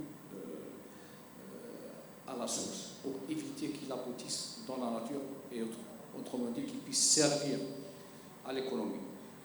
Ça, c'est pour les centres d'enfouissement technique, mais on va, croyez-moi, si on arrête de se focaliser sur les centres d'enfouissement technique, on va commencer à penser autrement la gestion des déchets. Maintenant, par rapport à la question de notre collègue de l'APS, ce salon, cette deuxième édition a été pensée avec nos amis de la République du Congo. C'était une manière d'échanger entre nos deux pays, une manière d'initier un processus d'échange entre les pays africains, parce qu'on est convaincu qu'on partage un même territoire, on partage les mêmes défis. On veut faire de ce déchet comme une ressource pour la création de la richesse, création d'emplois verts. Voilà. Si je réponds aussi à la collègue, avant de donner la parole à mon ami Karim Baba, si je réponds à la question de notre collègue de la République du Congo, nous sommes tout à fait disposés à mettre à leur disposition tout le savoir-faire des institutions algériennes, tout ce qui tourne autour de la gestion des déchets. Nous sommes en train de disposer aussi à faciliter le partage d'expériences entre les entreprises de la République du Congo et les entreprises algériennes, qu'elles soient publiques ou privées. Voilà. Alors, monsieur Ouamen, la partie congolaise, vous souhaitez savoir sur le tri et sur la gestion des décharges sauvages, notamment. C'est les deux aspects qui ont été abordés. Tout à fait. Donc le tri, en fait, le tri aussi fait partie de tous les processus de gestion des déchets. On ne peut pas parler de tri des déchets s'il n'y a pas en parallèle tout un marché qui va s'occuper des déchets qui vont être triés. On ne peut pas parler aussi de tri s'il n'y a pas de mécanisme incitatif pour promouvoir toutes ces activités. Parce qu'il ne s'agit pas de tout trier en bout de chaîne qu'on ait tous ces déchets qui vont revenir vers les décharges ou vers les centres d'enfouissement technique. Tout cela se prépare, se développe, et je crois que la question sera mieux développée que moi par M. Baba. Voilà. Par rapport à la question de notre ami de la chaîne 1, nous ne faisons pas dans l'investissement. Nous sommes un acteur chargé de la promotion de la gestion des déchets en Algérie. Donc notre rôle, c'est de promouvoir toutes ces politiques. Notre rôle, c'est de promouvoir les activités. Notre rôle, c'est de permettre aussi l'émergence ou la constitution d'une plateforme d'échange entre les partenaires locaux, c'est tout à fait normal, mais aussi les partenaires étrangers. Très bien. Monsieur Baba, vous avez des choses à rajouter aussi? Merci, monsieur Hallé. Moi, je pense que si on focalise sur la gestion des déchets, je pense il faut une volonté politique. Ça, c'est très important. Il faudrait que ça soit inscrit dans les préoccupations des pouvoirs publics. Et en Algérie, ça a toujours constitué une préoccupation majeure qui a été intégrée dans les différentes politiques publiques. Ça, c'est un premier point. Le deuxième point, c'est que les textes en eux-mêmes ne suffisent pas. On peut avoir un cadre législatif. Il faudrait que ce cadre législatif soit appliqué et applicable. Maintenant, le troisième point, il faut revenir au contexte. Le contexte de 2001 n'est plus le contexte de 2021. En 2001, il y avait une situation qui était caractérisée par la profusion de décharges sauvages. Donc, c'est un petit peu ce que pose le partenaire, notre ami africain. Donc, il fallait avoir une stratégie d'éradication, mais en même temps, avoir une technique d'élimination. On ne peut pas éradiquer en décharge sans savoir où mettre les déchets qui sont produits quotidiennement. Donc il y a eu, comme l'a précisé M. Ouaman, le programme de gestion intégrée des déchets ménagers, qui est le PROGDEM. Ce programme faisait en sorte qu'il y ait, concomitamment à une éradication, la création d'un centre d'enfouissement technique. Maintenant, pour répondre à la question de M. Farhat, pourquoi un centre d'enfouissement technique? L'AND, à l'époque, et elle le fait toujours, on le caractérise un DG. On ne peut pas opter pour un traitement sans connaître. Il y a l'adage du système onusien qui dit qu'il faut connaître avant d'agir. Donc ce processus de caractérisation, à l'époque, montrait que les déchets étaient assez humides pour aller vers une incinération ou un autre traitement. Donc, on a opté à l'époque pour les centres d'enfouissement technique. Donc, à chaque fois qu'on éradique une décharge, on la réhabilite, généralement en la verdissant ou en jardin public, on crée un centre d'enfouissement. En parallèle, la création de centre d'enfouissement ne suffit pas. Il faut former aux techniques. C'est le rôle de l'AND, d'auditer les centres d'enfouissement, mais en même temps de former les gens à ces nouvelles techniques, parce que vous savez, un centre d'enfouissement, ça produit du lixivia, qui est un produit dangereux, donc il faut avoir des stations de lixiviation, il faut gérer les biogaz, et là, on rentre en plein dans l'économie circulaire. Maintenant, pourquoi le changement de paradigme? On a vu que le CET, ça prenait beaucoup de surface. Et en absence de tri, il y a cette problématique de saturation rapide. Donc il fallait réfléchir à une nouvelle stratégie, une nouvelle option, une nouvelle direction. Et ça s'est fait on commence par le cadrage juridique, par l'amendement de la loi 0119 sur la gestion, le contrôle et l'élimination des déchets, où on a pu faire valoir les fondements de l'économie circulaire. Donc tout ce qui est économie circulaire, ça va de l'éco-conception jusqu'à la création d'éco-organismes, parce que comme l'a précisé M. Ouaman, il faut organiser la filière avec ses différents partenaires. Il n'y a que les acteurs qui travaillent dans la collecte, dans le transport, dans le traitement, qui peuvent avoir droit des cités dans l'organisation des filières.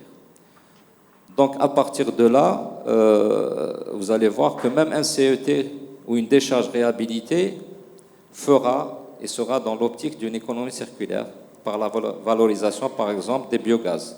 C'est ce qu'on est en train de faire sur la plus grande décharge réhabilitée qui est Ouadsemar. C'est la plus grande sur le plan africain et qui est un cas d'école dans sa réhabilitation et son verdissement et sa reconversion en jardin public. Les biogaz récupérés seront valorisés grâce à un moteur de cogénération en énergie électrique ou en énergie thermique, en chaleur. Donc ça, c'est très important. Maintenant, la nouvelle optique, c'est si on parle de stratégie à l'horizon 2035, effectivement, la problématique, c'est le tri. Mais il ne faut pas avoir peur de dire si on n'a pas un tri en amont, on peut l'avoir au niveau des CET actuels, où on peut les équiper en déchetterie ou en centre de tri. Donc le tri se fera, que ce soit en amont ou en aval. Ça, c'est très important pour avoir cette petite fraction qui ira uniquement au CET, que sont les déchets ultimes.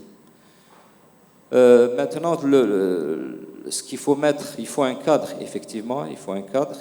Il faut que tous les aspects, que ce soit dans la première version des CET ou dans cette optique d'économie circulaire, il ne faudrait pas se départir de l'apport de l'ensemble des intervenants.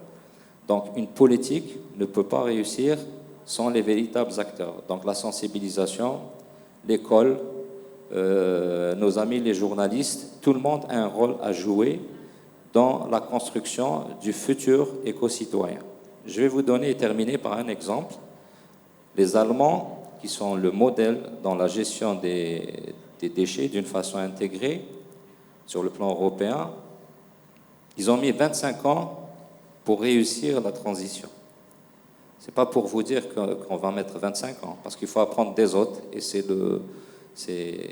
ne pas refaire les fautes des autres. C'est comme ça qu'on va gagner du temps. C'est ça le rôle de la coopération et de l'échange de... Donc les Allemands, pourquoi ils ont mis 25 ans? Parce qu'ils ont vu que pour réussir cette transition, il faut former un éco-citoyen qui va contribuer automatiquement au tri et à la valorisation des déchets. Et ça, c'est passé par l'école. Donc en 2001, le gouvernement algérien a commencé par introduire ces éléments d'éducation environnementale et de sensibilisation. Maintenant, il va y avoir des correctifs, mais on fera toujours de la sensibilisation et de l'éducation environnementale. C'est très, très important. D'ailleurs, notre ministre, elle dit que environnement égale sensibilisation. Il ne faut pas s'arrêter de sensibiliser, c'est très important. Effectivement, ce genre d'exhibition, de conférences, ça permet, au-delà de l'échange d'idées, d'un petit peu diffuser les nouveaux clignotants, les nouvelles tendances.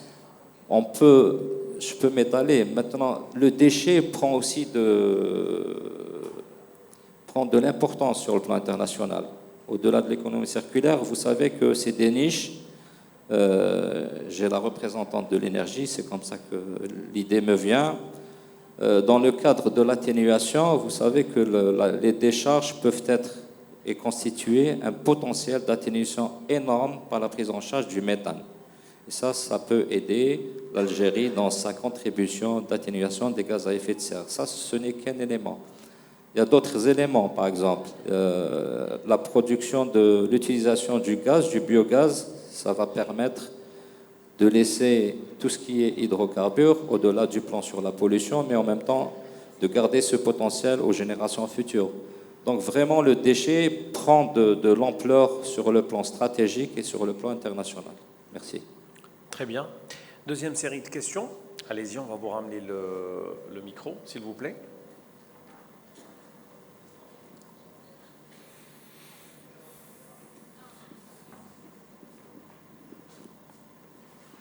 Salam alaikum. برار مع عمر العمريه افريكا سويس انفيرونمون. رانا نشوفوا يعني الاصرار الوزاره والوكاله كلها باش يعني نديروا اقتصاد دائري، لكن هناك واحد الاشكاليه اللي دائما نطيحوا فيها كمستثمرين ولا كواحد راح يستثمر ولا كمستثمرين، هي انه في كل المشاريع اللي راهي تديرها الدول العالم دائما تنسى مثلا تبني بنايات تبني كلش، تنسى دائما مكان للنفايات. سواء احنا في القديم يعني من قبل واش كان المؤسسات الوطنيه يعني المستكلفه برفع النفايات عندها في الكاي تشارج، لما تروح الكاي تشارج واش فيها رفع ونقل وردم.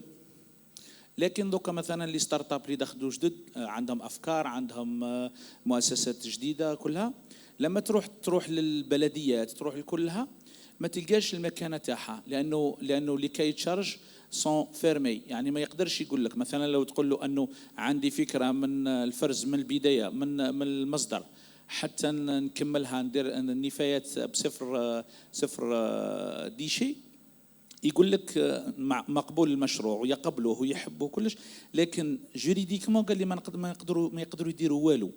اذا انا حبذا لو انه مثل ما داروا لي سونتر دونفيسمون تكنيك وجدوا لهم الاماكن تاع وين يقدروا يبوزيوهم، يزيدوا يديروا لنا مثلا كمناطق يعني تكون مدروسه، لانه اشكاليه كبير، لانه لو تضع المؤسسه تاعك يقول لك اعطيني المكان تاعها، يا اما يكون زراعي يا اما يكون في المناطق الصناعيه ما تقدرش، دوكا راهم محدوده بالحجم تاع الانفستيسمون اللي رانا نستناوها من الاسترجاع. لازم يكون مناطق مخصصه، خاصة أننا نعرفوا باللي النفايات هذه اللي راهي خاصة المنزلية يعني أكبرها، عندنا 13 مليون طن سنويا تأكل 400 هكتار سنويا، يعني كم هائل. لكن في أرض الواقع لو تروح تبحث أي مستثمر يبحث ما يلقاش متر واحد باش يقدر يستثمره. مشكلة تاع العقار، مشكل العقار ومشكل دفاتر شروط. تري بيان، بارك الله. شكرا. سؤال واحد اخر، نوت كيسيون. وي.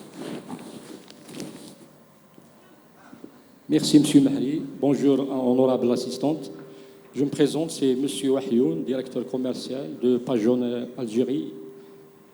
D'abord, nous tenons à remercier l'Agence nationale des déchets pour nous avoir invités, à leur tête Monsieur Waman. Et nous sommes très honorés d'être partenaires médias de cet événement et de l'Agence nationale des déchets. Pour ma question est d'ordre technique, et en étant hydraulicien de formation, je focalise ma question sur la qualité de l'eau. كما قال ربي سبحانه إن جعلنا بعد بسم الله الرحمن الرحيم إن جعلنا من الماء كل شيء حي. Donc ma question est la suivante. Vu l'impact néfaste des déchets sur nos effluents, les effluents soit naturels, soit superficiels, entre autres nos océans, nos plages, les mers, les nappes phréatiques, les barrages, les retenues collinaires, quelle est la politique ou la sensibilisation du gouvernement, à leur tête la locomotive, l'Agence nationale des déchets, pour combattre ou lutter ce phénomène qui est très néfaste par rapport à la qualité de l'eau que nous buvons. Et merci. Et je passe la parole à... Je me présente, je suis Hanifi Walid, le représentant de l'entreprise Green Sky, sponsor du salon dans sa deuxième édition.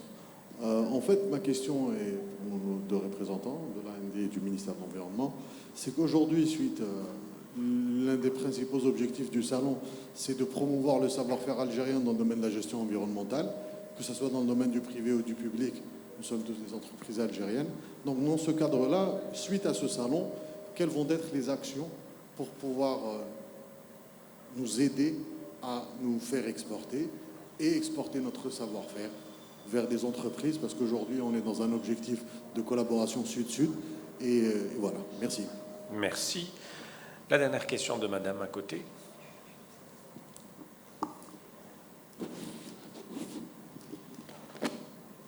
bonjour, je suis Khalifa Lamis, donc chercheur à l'université de Bab-Zouak. Et ma question est, pourquoi, avec un urbanisme qui grandit de jour en jour, pourquoi les nouvelles villes qui sont construites ne seront pas des écoquartiers? Parce que ce concept-là existe dans d'autres pays. Donc bénéficier de ces expériences-là et les appliquer déjà comme quartier pilote, donc de la collecte au traitement, donc directement, nous aurons une solution. Et ça va s'étendre petit à petit vers les grandes villes. Pourquoi ne pas appliquer ça sur des villes nouvelles? Et généraliser l'exemple oui, c'est ça. À travers toutes les wilayas et toutes les nouvelles constructions. Je vous en prie. Bon, je vais essayer de répondre aux... Alors, il y avait la première question sur le foncier, donc le foncier, le cahier des charges. Je vais essayer de répondre aux 4 questions en même temps. Oula. Parce que quand j'ai parlé d'économie circulaire, l'économie circulaire n'est pas que dans le déchet ou dans un secteur bien précis. Quand on parle d'économie circulaire, j'ai bien précisé tout à l'heure l'éco-conception, dont Madame vient de citer. Donc l'économie circulaire dans l'habitat, il faut prendre des dispositions. L'économie circulaire dans l'industrie, de même. L'agriculture, c'est la même chose. Donc il faut voir l'ensemble, excusez-moi le mot, des travers qui sont mis en œuvre et mettre en synergie. Parce que si on voit ce qui se faisait dans le passé de par le monde, c'était des politiques sectorielles avec des passerelles parfois.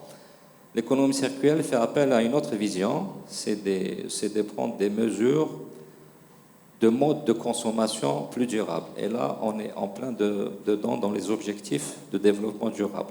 Donc, éco-conception dans l'habitat, rationalisation dans l'utilisation de l'énergie, moins d'intrants en engrais dans le domaine de l'agriculture.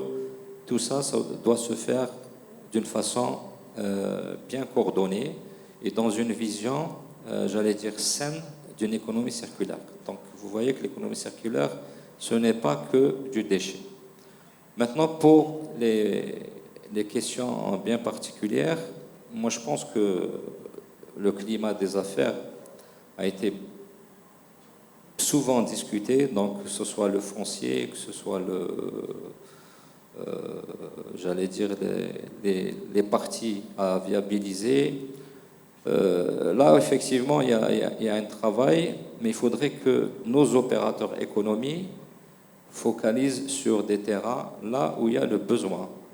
Parce qu'effectivement, des fois, ils choisissent des terrains qui sont près de certaines régions vulnérables ou bien précises. Il faut aller là où il y a le besoin. Il y a un effort aussi des opérateurs, et j'en vois un dans la salle que je connais très bien, qui a fait l'effort de partir vers d'autres wilayas, là où l'investissement se faisait le plus sentir. Maintenant, pour la qualité des eaux, moi je pense que votre question, je ne sais pas si elle a un lien avec la qualité des eaux, auquel cas je ne vais pas répondre au nom du ministère des Ressources en eau. Par contre, si elle a un lien avec les CET, je vous tranquillise, et M. Oman va le faire, l'ensemble des CET qui ont été réalisés subissent une série d'études, donc de prospection de terrain argileux, ensuite il y aura des géomembranes, ensuite il y a toute cette panoplie de drainage. Donc la dernière option qu'on a faite, c'est de doter l'ensemble des CET de stations de Lexivia qui sont au nombre de 33. Donc ça, c'est pour la question de l'eau. Pour la question de mon ami M. Hanefi de Green Sky, moi je pense que pour pouvoir investir, ça c'est très important. Moi je sais que toute l'expérience, donc j'ai suivi un petit peu l'expérience de Green Sky, il faudrait avoir en œil de vue d'autres marchés, et en particulier le marché africain. Donc il faudrait se hisser à cette vision de zones de libre-échange. Il y a beaucoup de zones qui ont été créées. Il faudrait aussi avoir toute la chaîne de gestion, parce que si on veut exporter, effectivement, on peut exporter des services, mais aussi on peut exporter de la matière. Donc ça, c'est très important. Donc le supply chain, c'est très très important dans la vision des opérateurs, dans la vision stratégique de promotion de leurs services. Moi, je pense qu'actuellement, l'État algérien se met effectivement et réellement au service des opérateurs, parce qu'on a compris par ces différentes crises économiques et celles qu'on vit particulièrement, qu'il n'y a que l'opérateur créateur d'emplois qui peut un petit peu hisser les apports économiques pour rendre un petit peu la vie plus agréable aux citoyens. Donc, avant les politiques, il faudrait qu'il y ait des politiques économiques au service d'une politique. Une politique au sens politique du terme. Donc, je ne sais pas si j'ai répondu aux questions.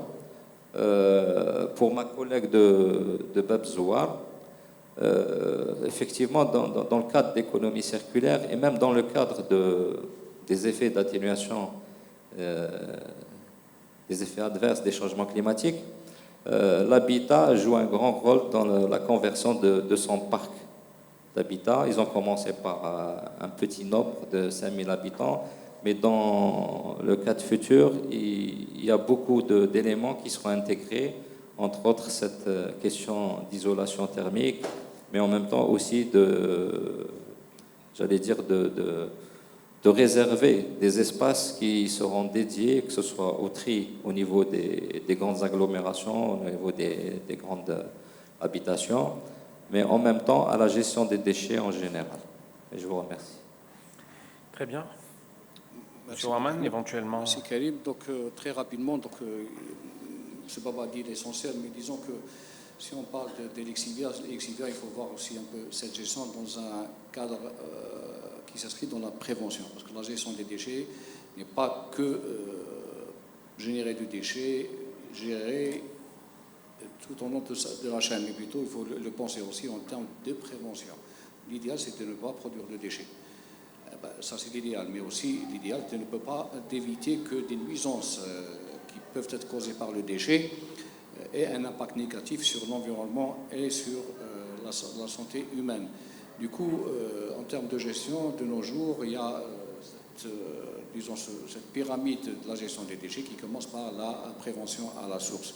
Donc le meilleur des déchets, c'est les déchets qu'on ne produit pas. Et pourquoi des gens qui ont plus de recul, plus d'expérience que nous ont abordé ce système de gestion à travers cette démarche? Tout simplement parce que la gestion des déchets a un coût. Et quand je réduis cette quantité de déchets, automatiquement, je vais réduire les coûts de gestion. Les coûts de gestion, il faut aussi les considérer dans le cadre de la prise en charge des nuisances environnementales et sanitaires que peuvent causer ces déchets. Les lixiviats, c'est connu. Les lixiviats dans les décharges, dans les centres d'enfouissement technique, sont issus de la matière organique. Donc l'idéal, c'est de réduire cette quantité de matière organique qui va vers les centres d'enfouissement technique par son interception en amont et par sa valorisation. Du coup, on est gagnant, on va produire de la matière première et aussi on va éviter une nuisance environnementale inévitable si on venait à continuer à fonctionner comme on est en train de fonctionner. Maintenant, par rapport à la gestion des déchets dans les cités, si on considère ces cités comme des systèmes unitaires, c'est clair qu'il y a des éléments qui vont interagir dans ce système, mais avec des intérêts qui ne sont pas forcément communs. Par moments, il y a des intérêts conflictuels, mais l'essentiel est qu'il y ait une gestion commune de cet espace commun. Et c'est ça qui va permettre, quand on va développer cette perception, on est auprès des individus qui constituent ce système. C'est là qu'on va pouvoir gérer autrement de ce qu'on est en train de voir actuellement. Du coup, pour qu'il y ait cette offre, il faut qu'il y ait une demande. La demande ne pourrait venir qu'à travers les individus qui constituent ce système unitaire. Maintenant, je compléterai aussi par rapport aux stations de l'exivia. Là, avec cette dotation, on vient en bout de chaîne, mais on aurait aimé qu'on puisse éviter cette production de l'exivia en amont. Malish, on a connu une première phase dans le cadre de notre stratégie de gestion des déchets. On est dans une nouvelle stratégie beaucoup plus préventive des mécanismes sont en train d'être développés par le ministère de l'Environnement, justement, pour qu'il y ait le minimum de déchets qui sont orientés vers les centres d'enfouissement technique. Du coup, on aura moins de nuisances, moins de coûts de gestion. D'accord. Et pour la question de l'exportation du savoir-faire algérien à l'international? Tout à fait, oui. Tout à fait. Nous restons au service des différents acteurs algériens qui ont ce souhait, cet intérêt d'exporter leurs services, leurs activités. Avec nos amis de la République du Congo, ce n'est qu'une première démarche qui rentre dans tout un processus d'échange et de partage. Moi, à travers vous, et je me permets, si M. Baba vous le permettez, j'invite solennellement nos amis de la Fédération des entreprises de la République démocratique du Congo pour venir visiter nos installations, venir rencontrer les opérateurs algériens. Il y aura possibilité aussi, j'en suis convaincu, que des opérateurs algériens fassent de même auprès de nos amis de la RDC. Donc moi, je crois que là, ce n'est qu'une première étape. Beaucoup de choses vont se développer au fur et à mesure et tout le monde sera gagnant de part et d'autre. Très bien. Merci. Un dernier mot, M. Baba, avant de laisser la partie congolaise conclure. Si vous permettez, moi j'aimerais juste... j'ai commencé par dire que pour faire des choses, il faut une volonté politique. Moi, je pense que l'organisation de cet événement, la présence d'un ministère qui est le ministère de l'Environnement et surtout la présence de notre ambassadeur. Vous savez que la diplomatie algérienne actuellement elle a une mission de présenter et de mettre un petit peu, de faire de la publicité sur l'acte économique. Donc moi je pense que ça c'est une volonté politique indéliable envers les deux opérateurs des deux pays. Très bien.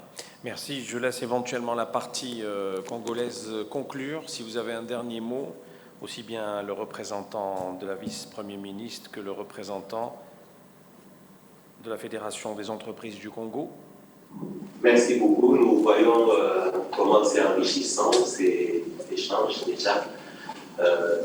On n'est pas encore sur place, mais on voit déjà que nous avons beaucoup à gagner. Mais avant, il y a quelqu'un dans la salle qui avait demandé de parler. Demandons l'autorisation de le laisser parler. Il a une contribution. Si vous autorisez. Oui, merci beaucoup. Je suis M. Wea Alpha. Je suis chercheur doctorant à l'Université de Kinshasa au département des sciences de l'environnement. Je vais essayer d'aborder cette problématique non comme une question à poser, mais plutôt comme une contribution, compte tenu de la réalité de notre pays. C'est surtout spécifiquement pour la ville de Kinshasa en cette problématique de gestion des déchets. Nous devons d'abord noter que ici à Kinshasa, ce concept de déchets est conçu de plusieurs façons par la population. Et le déchet mal compris, c'est tout celui qui a quelque chose entre ses mains, qu'il pense abandonner puisqu'il en a plus valeur et qu'il les qualifie directement de déchets. Alors qu'ailleurs, il n'en est pas le cas. Mais pourquoi tout cela? Nous devons noter que le déchet est la seule marchandise au monde où le flux d'argent suit le flux de la matière. Ça veut dire quoi? Lorsqu'on se rend, par exemple, dans une boutique ou un magasin pour acheter quoi que ce soit, vous avez besoin de quelque chose pour donner l'argent et vous donne ce dont vous avez besoin. Mais le déchet fait l'exception de cette règle-là. C'est-à-dire, celui qui produit les déchets, c'est celui qui donne l'argent pour qu'on puisse l'aider à s'en débarrasser dans la gestion et dans la bonne gestion. Et ça, c'est l'application de la loi du pollueur-payeur, qui normalement devra être fait ou appliqué par la loi du pollueur-payeur. Malheureusement, ce n'est pas toujours le cas ici chez nous. Mais pourquoi tout cela? Simplement parce qu'au début, il y a ici à Kinshasa, c'est tout, le manque de volonté politique de la part de nos autorités. Il y a aussi l'absence d'un plan directeur de gestion des déchets ici à Kinshasa ou en RDC. Il y a l'absence de culture urbaine. Si vous prenez la population algérienne, je crois que vous ne le verrez pas quand il mange un bonbon ou quoi que ce soit, il va l'abandonner dans la rue, les sachets ou le reste qu'il estime comme déchets. Mais ici, chez nous, on abandonne comme ça et il n'y a personne pour inquiéter qui que ce soit. Et ça pose tout un problème. Et cette absence de culture urbaine, c'est ça qui fait qu'il n'y a pas, à vrai dire, une gestion participative des déchets dans la ville de Kinshasa. C'est-à-dire une synergie entre le politique, les autorités et la population. Et c'est là, compte tenu de cette absence, est en train de faire que nous le voyons, ceux qui connaissent mieux la ville de Kinshasa avec nos gouverneurs. Chaque gouverneur arrive avec une idée sur la gestion des déchets. Version Likofi, ici, aujourd'hui nous parlons de Kimopé. Ce sont de bonnes idées, mais malheureusement, ça n'aboutit toujours pas. Pourquoi? Parce que la population, qui est génératrice de ces déchets, est mise de côté. On ne l'associe pas. On l'impose. On le force de pouvoir mettre en pratique ces idées-là, alors que la population ne s'y retrouve pas. Il y a aussi manque de collaboration, de synergie entre les politiques et les scientifiques. Nous sommes le département des sciences de l'environnement de l'Université de Kinshasa, comme nous avons dit. Nous avons mené des études et nous avons des résultats satisfaisants en matière de gestion des déchets. Malheureusement, compte tenu de cette collaboration ou de manque de cette collaboration entre les scientifiques et les politiques, nous ne savons pas exprimer ou concrétiser nos résultats ou mettre en pratique, opérationnaliser tout ce que nous avons comme résultat. Et tout cela fait que cette problématique de gestion des déchets dans la ville de Kinshasa reste toujours comme ça, en train de nous casser toujours les têtes chaque jour pour chercher des solutions. Mais nous devons aussi souligner l'aspect selon lequel dans la ville de Kinshasa, lorsqu'on sait voir, nous avons, j'ai suivi ici, on a parlé de l'éducation environnementale. On a parlé de l'éducation environnementale ici, mais nous savons voir qu'il n'y a pas longtemps, on a créé de l'autre côté le centre d'enfouissement technique de Mpassa. Tout à l'heure, il y a notre intervenant algérien qui a parlé de l'excipient. Je tiens d'abord à vous signifier qu'il y a une thèse de doctorat qui venait d'être défendue à l'université de Kinshasa pour traiter ces lexiques à l'aide de caramboles, de jus de caramboles. Et les résultats sont très très satisfaisants. Alors, si nous prenons le cas des centres d'enfouissement technique, ça ne peut pas s'appliquer dans le cas de la ville de Kinshasa. Puisqu'aujourd'hui, si vous y rendez là-bas, vous allez voir d'abord qu'il y a toute une érosion qui est en train d'emporter tous ces casiers avec tous ces déchets. Alors qu'en aval, il y a la rivière Moussoro, où la population s'en sert pour laver, faire la lessive, même les enfants qui viennent là-bas. Tout ça, ça constitue un danger. Qu'est-ce qu'il faut faire? Alors que nous avons des solutions, il y a même des structures, microstructures dans la ville qui recyclent le plastique, qui font ceci, cela. Et ce qui nous manque, peut-être, c'est de chercher du côté algérien la technologie. Puisque la technologie que nous utilisons, nous, par exemple, nous recyclons aussi le plastique, nous en produisons des pavés, nous en produisons des PVC, nous en produisons de briques. Et aujourd'hui même, je vous dis, nous sommes en train de recycler ces plastiques à froid, sans moindre pollution. Alors, ce qui nous manque, nous, c'est le matériel ou des machines qualifiées comme en Algérie, comme en Allemagne. Et si nous en avons, on peut travailler ensemble avec l'Algérie, le gouvernement, les autres, et certainement, nous allons trouver des solutions dans cette problématique de gestion des déchets. Voilà pourquoi, pour terminer, je remercie la FEC, le gouvernement congolais, pourquoi pas le gouvernement algérien, d'avoir pensé à organiser de tels forums. Ils sont normalement pour nous en RDC très très importants parce que c'est un problème sérieux. Le rapport des Nations Unies sur les cas de décès ou de mortalité dans la ville de Kinshasa révèle que 90% des cas de décès à Kinshasa sont dus à l'incendie.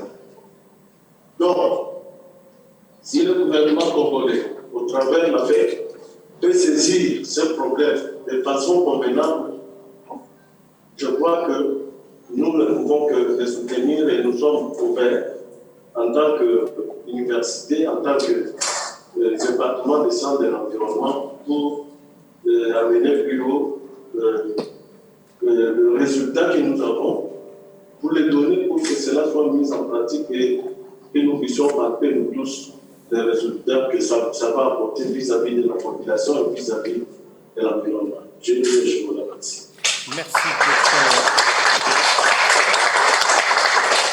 Merci pour ce témoignage. Nous devons malheureusement conclure pour laisser place à la plateforme et aux échanges qui sont programmés à partir du début d'après-midi. Est-ce que vous avez un dernier mot pour conclure, messieurs les représentants?